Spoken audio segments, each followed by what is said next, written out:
नमस्कार दोस्तों, हम सभी ने कहीं ना कहीं या फिर माता पिता या घर के बड़ों से ये सुना होगा कि कभी किसी भी तरह का पाप ना करना, नहीं तो नरक में जाना होगा। सदा अच्छे कर्म करना, ऐसा ही हिंदू धर्म में कर्मों के बारे में बहुत गहराई में बताया गया है। अच्छे कर्म करने पर अच्छा फल मिलेगा और बुरा करने पर भी उसका फल भुगतना होगा। पौराणिक धार्मिक ग्रंथों के अनुसार मृत्यु के बाद जातक को अपने कर्मों के अनुसार ही स्वर्ग या नरक में स्थान मिलता है। लेकिन आखिर ये पाप किसे कहा गया है और किन कार्यों को पाप माना गया है? आज के इस वीडियो में हम आपको इन्हीं सभी सवालों के जवाब देने वाले हैं, तो वीडियो को अंत तक जरूर देखें। साथ ही हमारे चैनल को लाइक, शेयर, फॉलो और सब्सक्राइब जरूर करें। पाप यानी कि ऐसा कार्य जो धर्म के विरुद्ध हो, जो धार्मिक या नैतिक सिद्धांतों के विरुद्ध हो, पाप कहा जाता है। और पाप करने वाले को पापी और अधर्मी कहा जाता है। बता दें कि हिंदू धर्म में पाप को 3 श्रेणियों में बांटा गया है। इसमें कायिक, मानसिक और वाचिक पाप आते हैं। हिंदू धर्म में 10 तरह के अलग अलग पापों के बारे में बताया गया है, जिन्हें अगर कोई व्यक्ति करता है तो उसे सजा दी जाती है।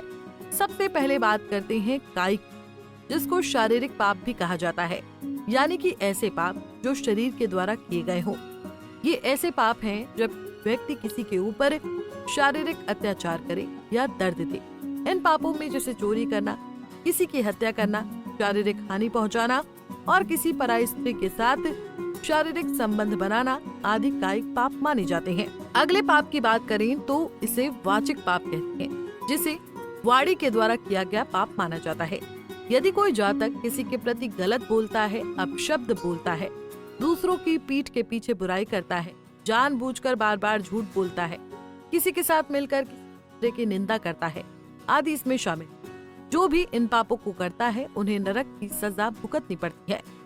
आखिरी और तीसरी श्रेणी में मानसिक पाप आते हैं, जो मन के द्वारा किए जाते हैं। इसमें किसी दूसरे के धन पर नजर रखना, लालच करना, किसी से जलन करना, किसी के लिए बुरा सोचना या चाहना आदि शामिल है। ऐसे में अगर आप मन में भी किसी का बुरा सोचते हैं तो शास्त्रों के अनुसार इन्हें भी पाप माना जाएगा। तो वहीं पुराणों में ऐसा कहा गया है कि श्री कृष्ण के अनुसार सबसे बड़ा पाप किसी स्त्री का अपमान करना है, उसकी इज्जत से खेलना है। कहा जाता है कि ऐसे व्यक्ति को केवल एक जन्म में ही नहीं बल्कि आने वाले कई जन्मों तक इसका फल भोगना पड़ता है। इसके अलावा ब्राह्मण हत्या, गौ हत्या, बाल हत्या, कोख में ही शिशु को मार देना, चाहे फिर वो कोई और करे या खुद स्त्री करे, इसे भी पाप माना जाएगा। उदरिणी हत्या यानी कि गर्भवती स्त्री की हत्या करना भी महापापों में गिना जाता है। इसी तरह की और भी जानकारी लेने के लिए हमारे चैनल को सब्सक्राइब करें और नई वीडियो की नोटिफिकेशन के लिए बेल आइकॉन दबाएं। अगर आप ये वीडियो फेसबुक पर देख रहे हैं तो वीडियो को लाइक और शेयर करें। साथ ही अपनी राय कमेंट बॉक्स में जरूर बताएं। धन्यवाद।